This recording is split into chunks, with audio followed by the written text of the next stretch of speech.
Welcome, guys, back to the Grateful Living podcast. Today, I'm thankful to have Yasmin Cruz Ferrine with me. Yasmin is a general partner and co founder at Visible Hands VC, a pre seed fund with a 14-week virtual fellowship program that supports overlooked talent in building technology startups by providing company building services and investments of up to $200,000. Yasmin, thank you so much for joining us. Thank you for having me. Of course, thankful to have you on. So if we could, just to give an intro on yourself to the people that don't know you as well, can you take us back to the beginning of, where you grew up, your family situation, what type of kid you were, things like that? Wow. Okay. Well, starting at the very beginning, I'm Boston born and raised and mostly educational institution attended. I was raised at first with a mother who was a single mother, and then she married, and my life kind of pre single mother life, and then after was fairly different. My mother came to this country from El Salvador when she was 15 years old and very much experienced the resourcefulness and the resiliency of her own story and its impact on my story. And from there, started my career in investments on the public equity side, managing a small cap value fund. And then I weaved my way through financial institutions for 95% of my career, deploying capital, and then moved over to right before I did one stint in the political sphere where I did political fundraising. My last stint on the investment side was at a firm that manages money for families and family offices and endowment and foundation clients. And that's where I intersected with this allocation gap, and in particular, saw the VC funding gap trickling down to overlooked and underrepresented founders. Yeah. I'm curious. So you mentioned El Salvador. How important or part of your childhood was that? Did you go back or things of that nature? It was, it is, and remains to be very important in my own story. I am biracial, and I find that duality around my Latinx heritage and my African American heritage, both of them, there's a duality in my own identity, and then independently, each of them bring to bear different threads that I think impact how I raise my daughter. I'm raising her to be bilingual, for example, and impact, how I identify and how I relate to the world. Certainly, my identity absolutely is, for me, the heritage component does is present. Yeah. You mentioned growing up initially with a single mother. Um, I'm curious, you know, as you look back with hindsight, you know, um, how do you think that affected you? I'm not sure, whether you had a relationship with your father or not, but how do you think that affected you? Absolutely, it's had a major impact on me. When I think about generational wealth, I also think about some of the lack in my own story around how far I have come. For example, in creating generational wealth, given, my mother, I when she had me, my father wasn't in my life. He has had a constant battle with addiction throughout my life. Many people actually don't know this about me. I think they see kind of what my life looks like at this point, and don't know that my mother went to college when I was 10 years old later, and I was a latchkey kid and went home on my own in the street in Boston called Blue Hill Avenue, where a majority, unfortunately, of the gun violence happens. And to think that on a 1.5 mile corridor where I think it's something like 70% of gun crime happens, unfortunately, and hopefully this has changed. I was 10 years old riding the Yeah. bus and going home by myself. And there were moments where the utilities weren't on in my house. My mother was managing, being at the time, an organizer, a community organizer. A community organizer does not make a competitive Yeah. wage Yep. salary, doing noble work in the community, but one that's incredibly underpaid. So she was striving for so much more. And then she went on to pursue her master's degree. So I've seen her use resources like no one. I've never seen anyone to the degree that I see my mother be resourceful, both in her life and then consequently in my own. I think her emphasis on education is what has led me to make moves in a single generation that I think many people strive for in the American dream story. Yeah. Yeah. You talked about it a little bit, but your mom remarried, and I'm curious, as you look back, do you have any advice for stepfathers entering the picture on managing, you know, um, a stepdaughter relationship, especially initially, I guess, trying to build that trust and things of that nature? Yeah, I will credit my stepfather for absolutely being a dad. From the age of 10 onward, I didn't call him a stepfather. I called him my dad, and to this day do.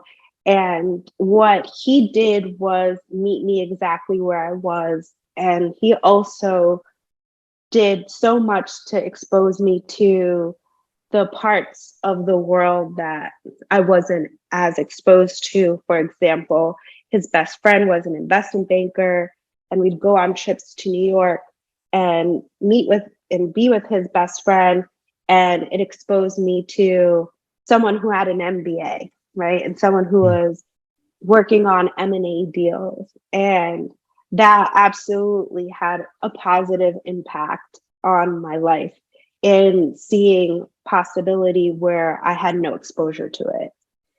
So I would say he definitely met me where I was, found out what I was curious about and what my interests were, and really pushed me to see the world is as limitless as possible.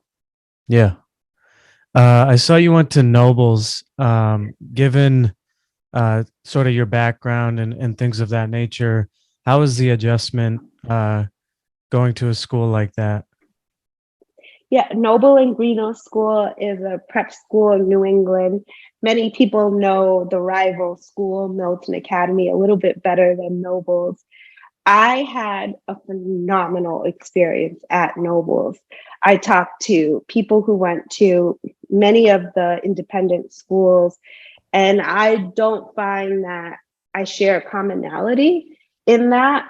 I think what is different is my class composition was superb. I was never made to feel like an outsider because I didn't grow up in Newton Wellesley, Dover, or Brookline, and was invited into my classmates' homes and saw wealth at a different level than where I had come from. But I was encouraged by, in community with, both the students and the faculty at Nobles. I think the approach is one to create citizens for the public good. And if that is your mission, there's not a lot of room for treating people in an elitist manner. And I think the Nobles community works really, really hard to feel small and not feel like you're lost in a land where values like mine aren't honored and centered. Uh, but again, I wouldn't say that everyone has had the same experience. Going to a predominantly white institution for many people is trauma inducing, where they don't feel celebrated. I actually did not have that experience at Nobles. There was some cultural adjustments for sure. You know, I absolutely had not experienced what it's like to say, oh, let's go on vacation and you don't have to buy a ticket. You know, we have a private plane. That was not something that was common, you know, where I in my family at Yeah. all. Yeah. So, you know, there was some relatability things, but the whole thing about inclusion is if you feel invited to the dance, right? If you feel like your perspective is desired and wanted and included. And I felt that at Nobles. Yeah. You then went on to Babson. I'm curious, were you interested in entrepreneurship? Obviously, they're a very top entrepreneurship school. Or um, how did Babson come to your mind? I fought going to Babson, actually. My parents wanted me to go to Babson. I received a full tuition scholarship, and that is what was a determining factor around price and costs to my family. I'm glad I went to Babson. The part about Babson that I have found difficult is how international the student body is and how it can pose challenges in remaining connected as alumni. But I will say that as now I'm in a career that serves founders first for the long haul, I couldn't have gone to a school that would better prioritize entrepreneurship than the one I attended. It was an incredibly relevant education. I was best prepared across my peers at internships. These were not, this is a language we spoke at school. This was not academic ideas and notions. These were things we practiced throughout the academic year. I'm really fortunate that I was able to do so well in my internships, which clearly made a difference, and ultimately my career trajectory. So I'm really grateful for the education at Babson. But to answer your question, I got into Boston College early and wanted to follow friends to go to Boston College. It was not an academic consideration. Thankfully, other things happened and I went down that path. Yeah. Yeah. You got your BS in finance, and a lot of your career has been revolved around finance. I'm curious, as you look back, is there any advice you would give to someone in their college experience with regards to finance? Another thing that I would celebrate in my undergraduate experience is doing a lot of business cases and putting yourself in the shoes of decision makers very early. I would say for someone at the undergraduate level, you know, both having mentors that can help you have a longer term perspective than you may have at that point in your career is helpful. And, you know, embrace the case study method so that you can see how different stakeholders and how different scenarios play out, and seek that sort of very diverse perspective when you're actually in your internships. Yeah. Uh, so your first job out of college was at Manulife Financial as a buy side small cap equity analyst. I guess as you look back on that experience, Does anything stand out? Yeah, it was important, and it taught me a lot. It was formative in shaping how I think about the investment process. It was common and expected practice to read all weekend long and consume as much information as you could about the underlying companies in our portfolio and about macro trends. I came out of school at an interesting time during the Great Recession, where it wasn't a upward, one directional market environment. I saw different asset classes plummet in that experience, which was really um, not fortunate for that anyone who was on the other end of the capital, but in terms of seeing different portfolio managers react to the worst case for downside scenario planning. So it was incredibly formative. On a cultural perspective, it was incredibly isolating. I was the only woman. Only there was another woman who was also a person of color. But we worked so hard and in different silos that I didn't have an opportunity to engage as much. I There was one male of color who was pretty successful as a portfolio manager, but similarly did not work on my fund with him, and felt like I didn't have a lot of mentorship.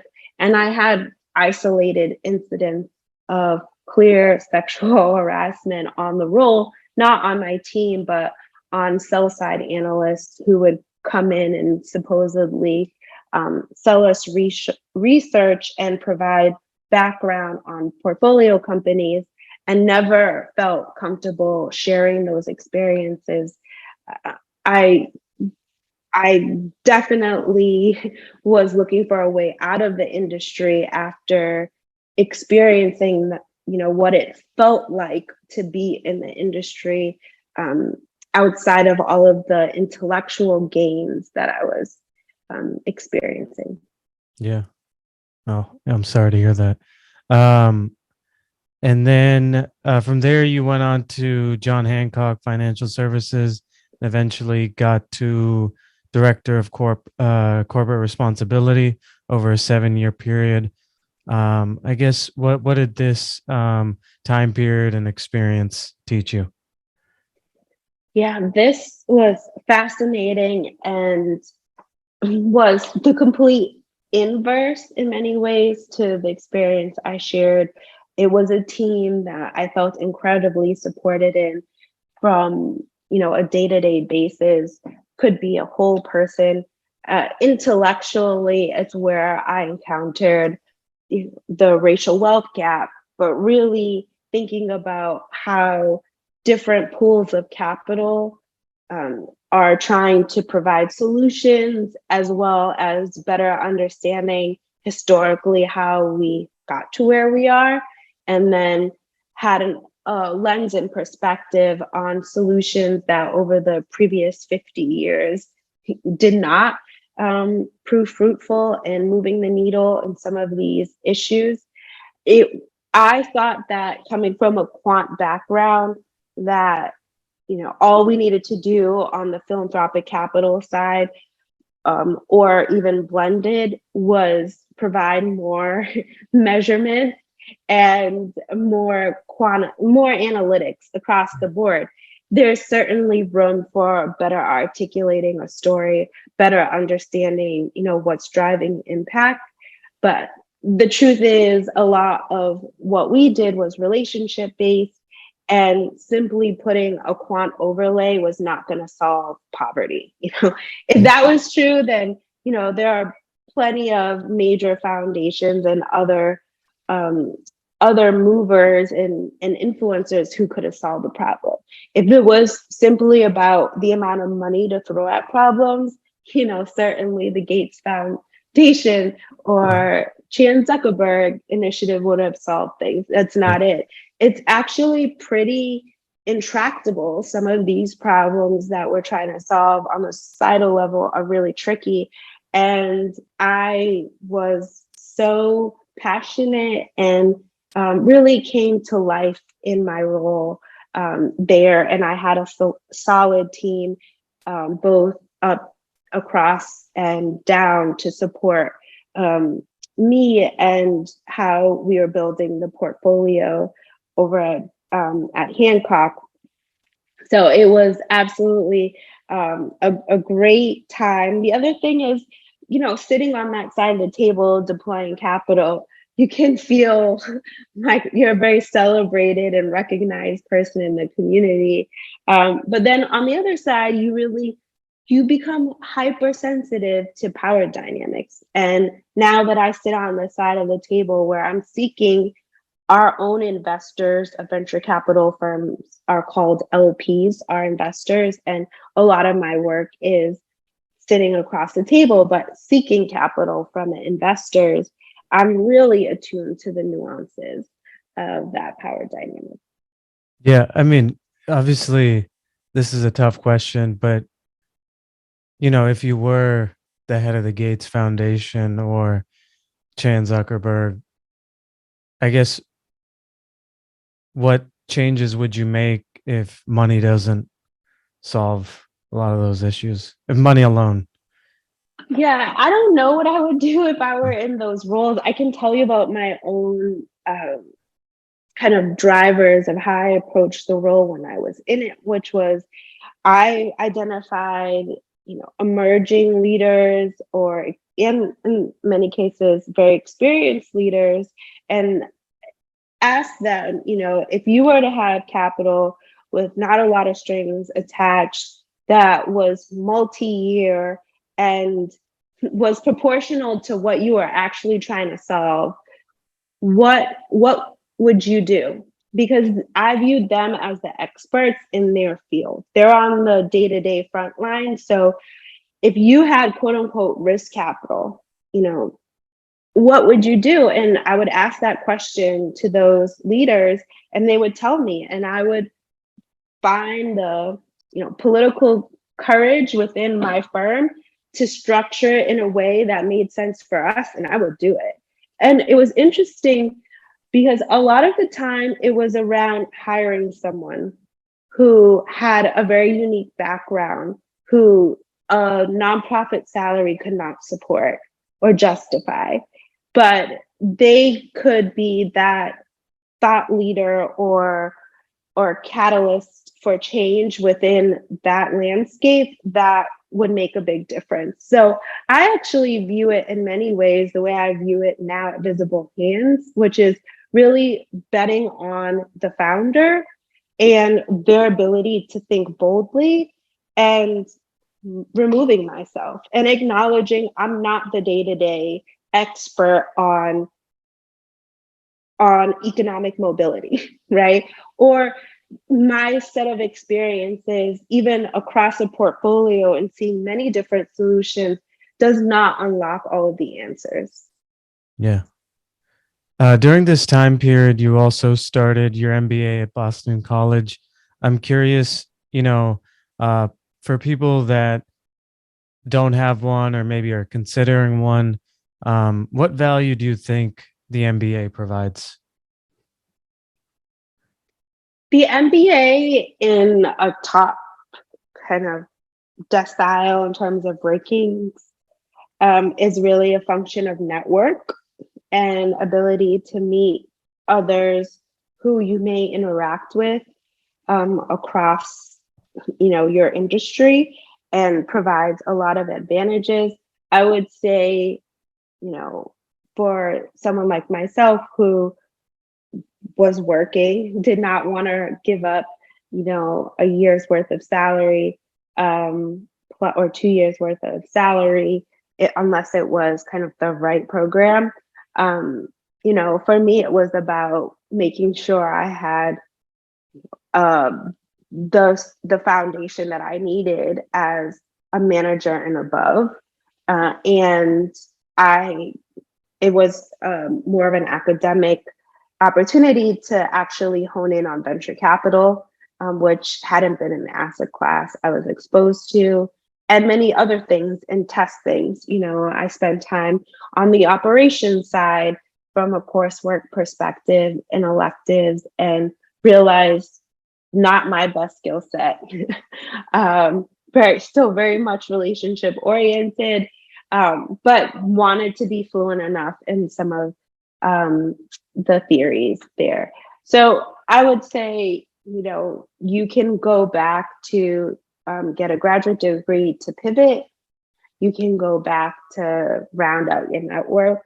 There are many reasons to go back to school. Yep. After John Hancock, you went to Brown Advisory as the head of growth and strategy. I guess talk to us about why you made that change, and how was that experience? Yeah, I wanted to pivot back towards investments after spending time focusing on kind of ESG topics. And I worked for and with a leadership team at Brown Advisory. Closest was the leader at the time of the Boston office. And then she changed roles to a more firm-wide role. I also had an opportunity to work directly with the CEO on the strategic planning for the firm and interact with 60 of the quote unquote top executives at the firm. So it was an opportunity to have a much more expansive view of, at the time, a $71 billion boutique firm that worked with a very different type of client than I worked with at John Hancock. And it definitely exposed me to what it's like to add value for people who, and families or institutions that have at least 40 million in investable assets, right? And a lot of what the difference makers were how to help a family execute on their financial goals and their own financial complexity, and managing different arms within a family, different generations within a family, or what the needs are from an investment committee of an endowment. So I was able to have a completely different view of the industry than I did previous. Yeah. I'm curious, because these are very different experiences. Do you have any advice on changing jobs and, sometimes changing industries, and, you know, were a lot of these, they pursued you, or were you pursuing them, or how did all of this, any advice on changing jobs, I guess? Yeah, I had the privilege of being pursued after my first job.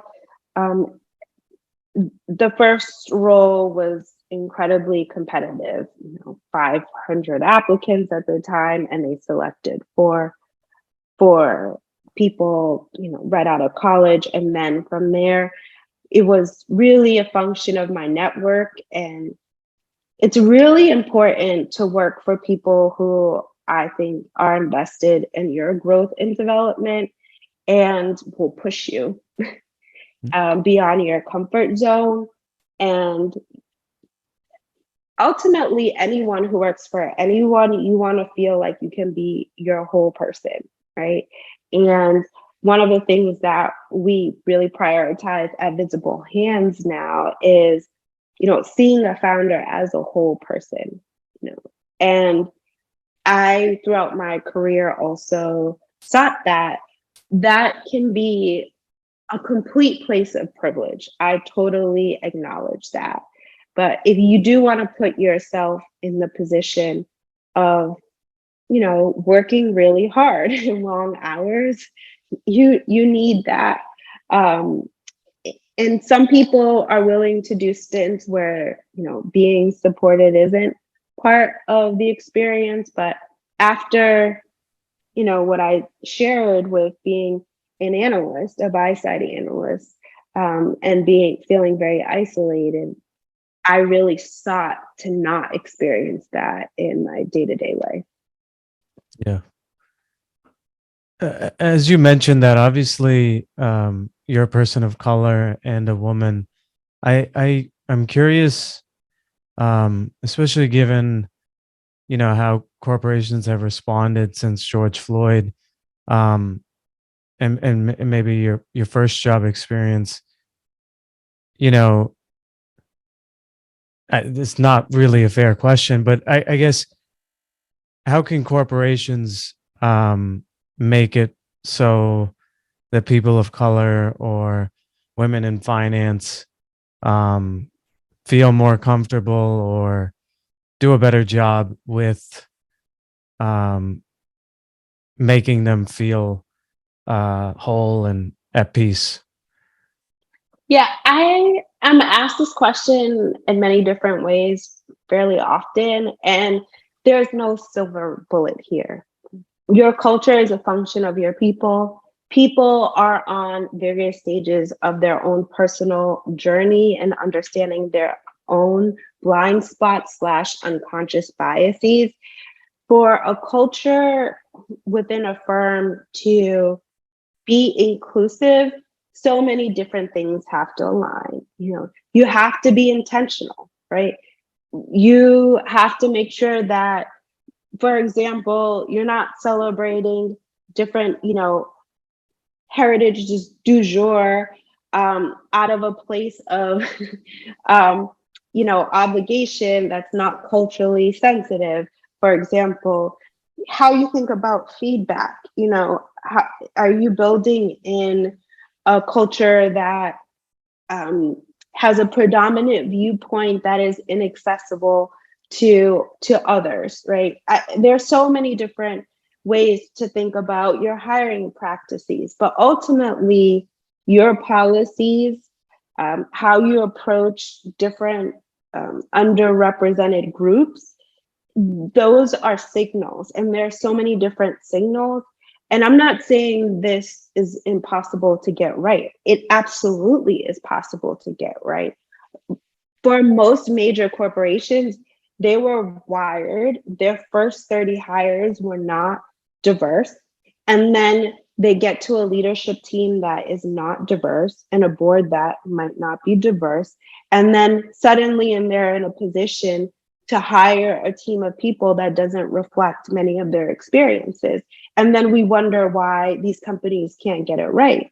For what we do at Visible Hands is we invest in companies at the earliest stage that is wired differently, right? So I don't have to necessarily talk to our founders about being culturally relevant as you think about what you celebrate, your practices, like your hiring practices. They say to us, if we send them, a recruiting consultant, like their pool of candidates that they provided wasn't diverse enough for me. Or do you have any recruiters who are diverse themselves? They're pushing on us because they're wired differently. The studies show that if your first employees are diverse, then not that it's inherently automatically. What's inherently and automatically is they're going to factor in ways that they were not supported themselves and make sure that that is present in how they're building their company. So I don't have to focus on how large corporations are trying to get it right and rewire themselves. That's for someone else in a completely different industry to figure out. I'm focusing on how do I create a table for underrepresented founders to create companies that people actually want to work for. Yeah. Doing a little turn here. I saw in 2019, you got married. I'm curious if you have any advice for on love or to any of the single people out there, on that aspect of life. Yeah, in choosing a partner, I really wanted someone who would view it just that, as a partnership. I wanted to I wanted a partner who prioritized family and who also understood that, you know, I would be working potentially on beyond 9 to 5, beyond 5 days a week. And my partner is someone who excelled in football at the highest levels and knows what it takes to be disciplined and dedicated to something bigger than yourself, and to strive to do that at the highest levels. And a lot of what he learned from his own football career, he applies to my career, my professional career in venture, and he's been incredibly supportive. And I was really intentional about finding someone where I wouldn't have to explain away. I found someone who he's actually really great at coaching me and building me up and encouraging me to swing for the fences, quote unquote.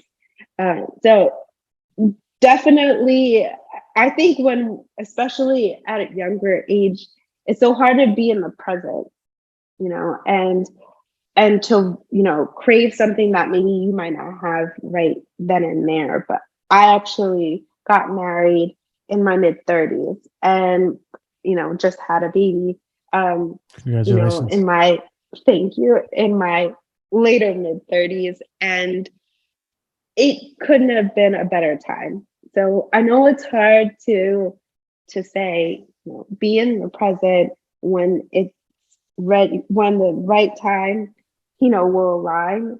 You know, be ready.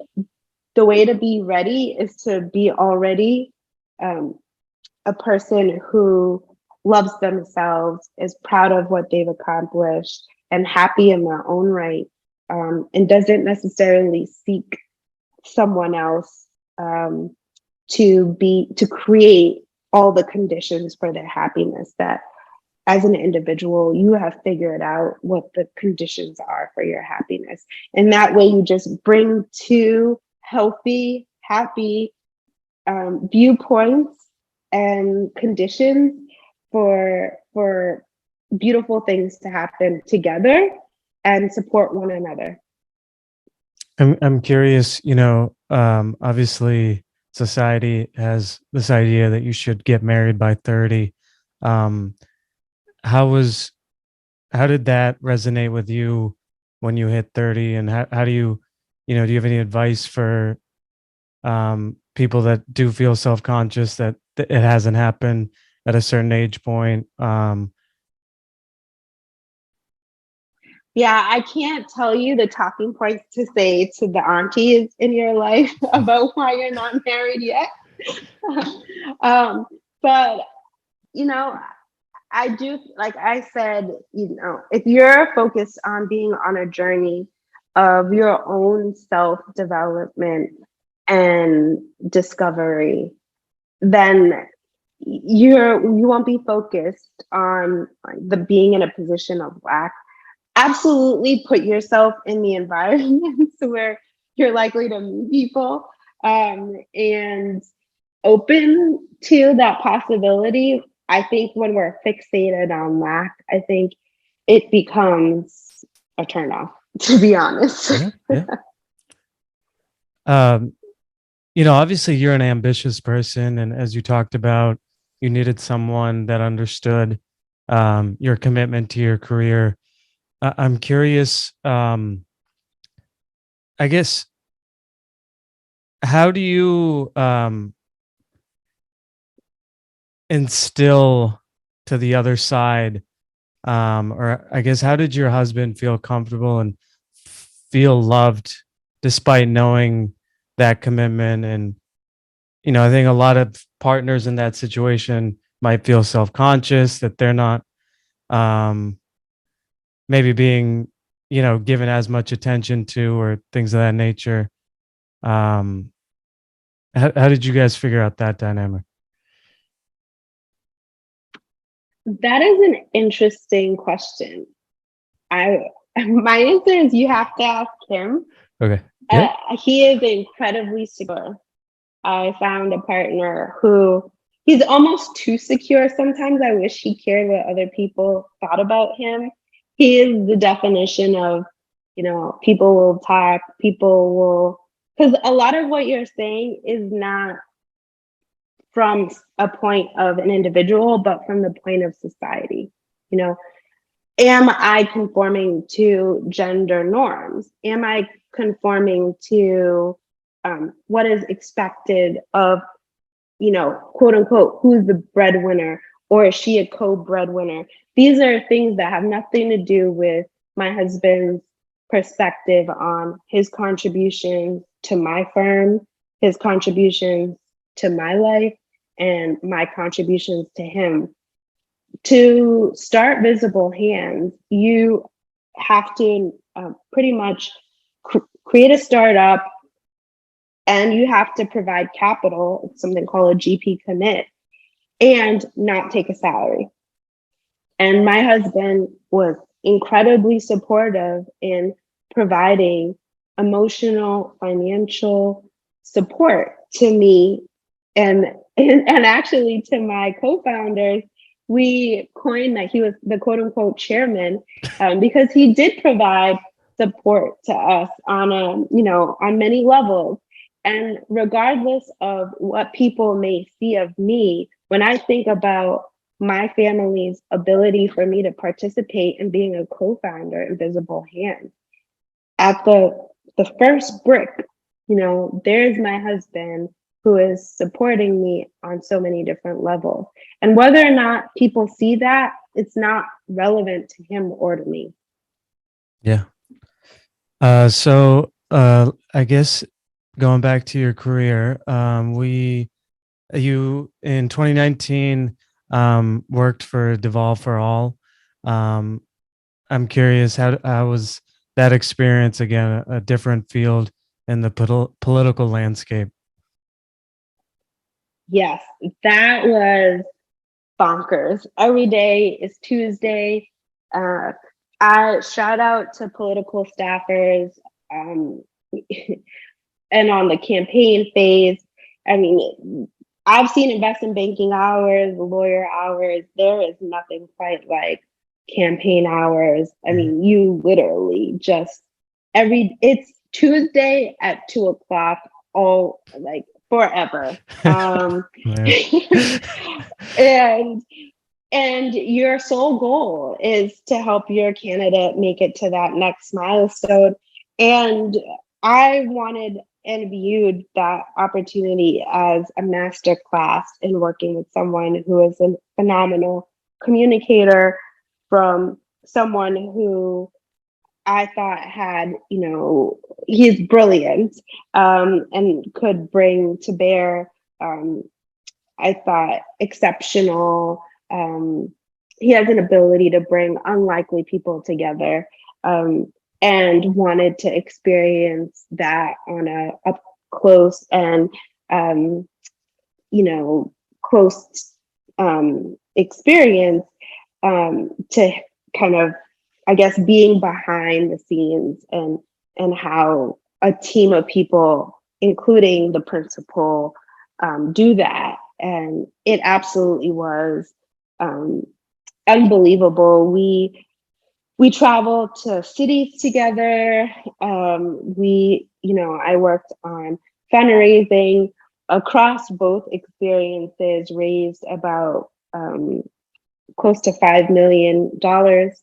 And the sole goal was to see, on the campaign side, was to see how Governor Patrick would perform in the New Hampshire primary.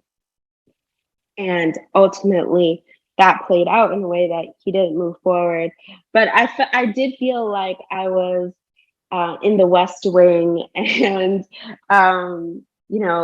trying to make it and learning from, others who had worked on historic campaigns and seeking their advice, in particular on fundraising.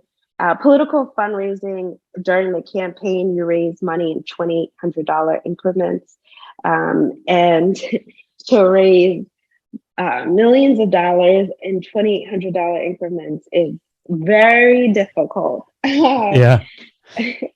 Yeah, so it was a phenomenal experience, and his, being able to see his leadership and learn from Governor Patrick, and to just see a different sector, um, and it was hard work. Yeah. I'm curious, do you have any a good story on Deval Patrick that shows his character? That shows his character. Oh, I think what many people didn't know about Governor Patrick and his race, in particular, was the timing. He started his campaign, quote unquote, late when he officially launched, but he actually planned to start a year prior, which obviously would have brought a completely different access to talent on his team, time to build up funds, and on so many different advantages on, coming out early. But his wife, Mrs. Patrick, she had cancer and she fought it, and she was able to be healthy. And that was the reason for his delay. He did not want other people with Mrs. Patrick, staffers, or other people who, would be trying to make up for the fact that he would be completely unavailable most of the time to her in such a critical fight. And I think that's such a demonstration of prioritization. Right? Yeah. But So he's like a beekeeper. He's super fascinating.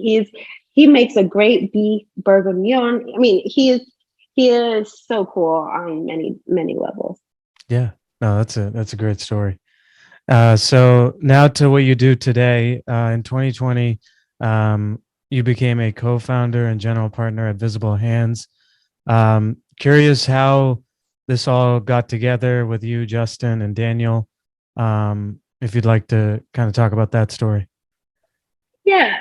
So Justin's background is in the startup accelerator space, and he had that perspective.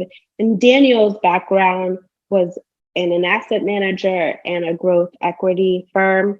And he saw a tremendous amount of dry powder that just wasn't trickling down to founders like the ones that we serve. And my own background, yeah, you just heard it. And we brought to bear very different perspectives. Now the way that we divide the work, Justin's really focused on the accelerator, and we have a team of 17 people who are full-time working on Visible Hands, managing the team. Daniel focusing on the portfolio and supporting the portfolio and the CFO function, and then myself on capital raising. So I mean, the best partnerships are ones where you have people who can be on the relationship side and managing stakeholders, and people who can be subject matter expertise on the things that make the difference. Yeah. Do you want to talk a little bit about the VC stats with regards to funding for women and people of color and what you were trying to solve at Visible Hands? Yeah, so essentially, if you take less than 10% of VC funding goes to mixed gendered teams, women and men. And then if you take a racial view, people of color receive about 2% of VC funding. And then if you take both the intersectionality of gender and race, so women of color, it's less than 1%. Yeah. And another interesting stat that I actually read today was that a Morgan Stanley survey found that 70% of institutional LPs still see investing in diverse managers as compromising on fund performance. Interesting. So that goes to show how we get to a space where who's deploying the capital has remained the same. Yeah. So you guys raised $10.5 million in your fund one. I guess what were the lessons from raising a fund? Yeah. So we did 411 meetings to raise that money. And I think there are many lessons on how you I would say an advantage that I would share with others would be we invested in our design, in our pitch deck. We did over 100 iterations of our pitch deck, and there was an arc, an evolution of how we told our story, and that made the difference. Um, I would say that we were told often, to go raise more money because that's what people may think, is possible in your network, and didn't see it all of the time as the right number to target, but we did. And my advice would be to, think about your portfolio construction and the size of checks you want to write and how frequently, you would want to lead. And so that what that might mean for your check size, and come up with your number from that perspective, but then also come up with your number from your network perspective. And once you decide that, hold true to that. That was something that we did, and I'm glad we did. We set a target at 10 and we hit 10.5, and then we were able to move on. If we had set a target at 25 million, our story would be different.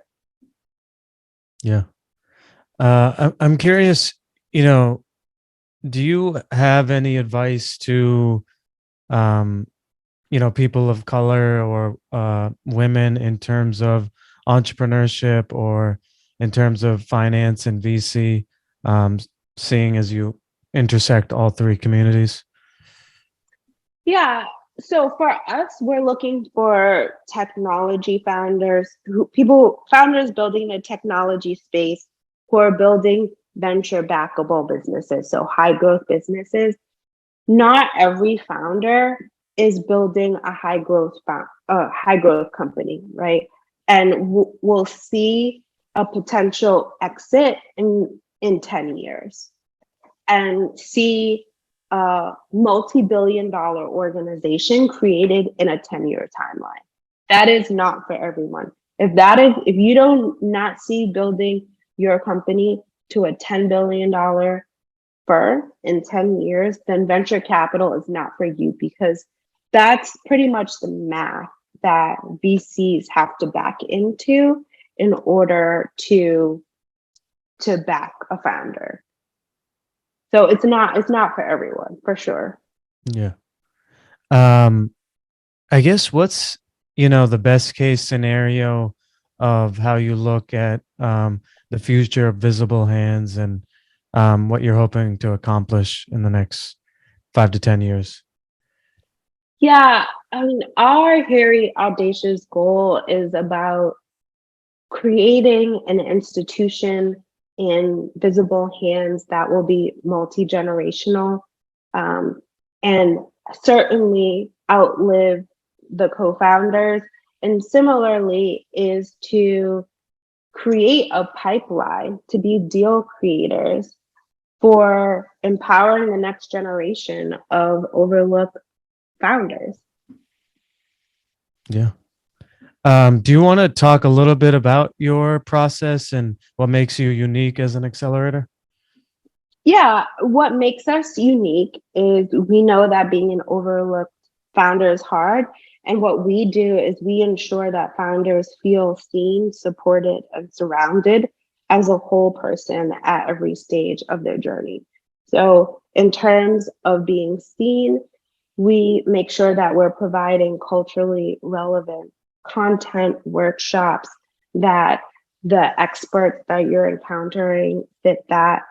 Supported, we provide both on the business side, clear one-to-one support in and solving for whatever clear business objective you want to solve for while you're invisible hands, in addition to bringing in wellness support. And then on surrounded, one of the greatest value propositions we bring to bear is being in community with other overlooked founders, people who are at every stage of their own journey of being an overlooked founder and whatever obstacles that might pose. And I would say ultimately we provide support around talent, around being investment ready, and in particular around design, to help our founders build backable companies. Yeah. And turning again in 2021, you became a mother. I'm curious, as you look back at that process, any words of advice for someone in a similar position? Yeah, I would say approach becoming in my case, a working mom, like you approach trying to excel at anything in your life. If you want to take on piano, approach motherhood in that way. It's not that, you need to read, what to expect when you're expecting and take a complete kind of almost student approach to it. What I mean is whatever your tools and resources are, bring them, coalesce them around your new life. Because one thing that I didn't know or seems obvious now is the research shows that you take on both whatever your working hours were plus 10 hours of unpaid labor around supporting the child in your household. And nowhere in my life before I became a mother did I have 10 extra hours. So to have that now, it can feel daunting. I think it's helpful to articulate that 10, and I'm sure for other women, like, wow, 10 across the week, you're lucky.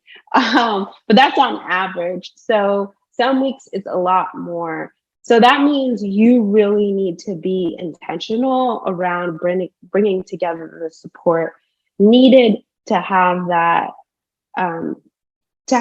village that's able to provide the support that both you and your child needs, because it's hard to pour from an empty cup, right? And we have the beautiful task of raising and helping in the development of a child.